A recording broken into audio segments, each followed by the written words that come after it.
On dit que, lorsque le vent se lève sur le Sahara, il emporte avec lui des millénaires de souvenirs.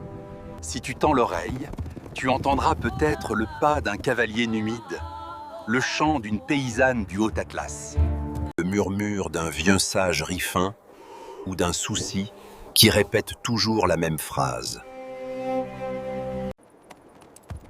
Nous sommes ici depuis toujours.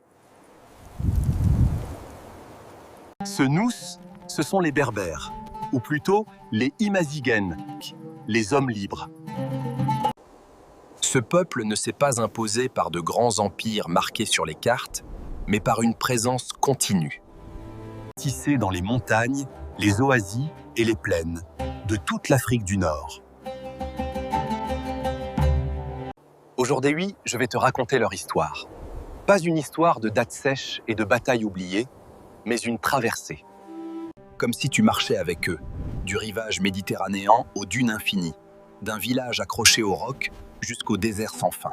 L'histoire des Imazighènes n'est pas un long fleuve tranquille. Elle est un cri de liberté, gravé dans la pierre de l'Atlas et le sable du Sahara. De la chute de la Numidie à l'aube de l'islam, une terre s'apprête à devenir le cœur battant d'un monde nouvel, le Maroc actuel. Alors que l'Empire romain vacille, il abandonne l'intérieur des terres marocaines. Volubilis est délaissé. Ce vide ne reste pas vide longtemps. Les chefs locaux reprennent leurs droits. Et le retour de l'autogestion tribale.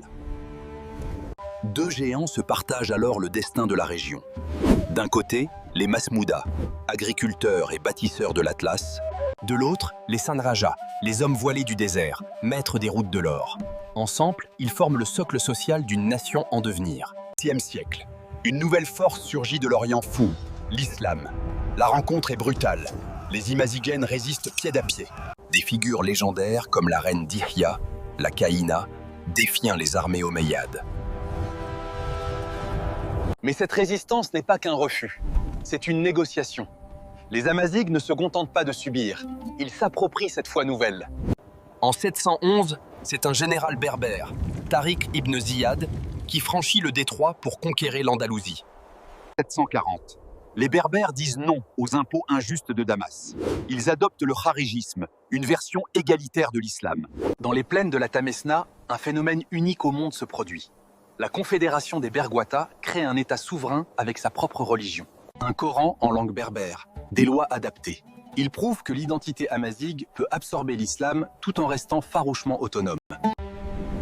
Des cités numides aux royaumes indépendants, l'âme berbère a su forger une synthèse unique.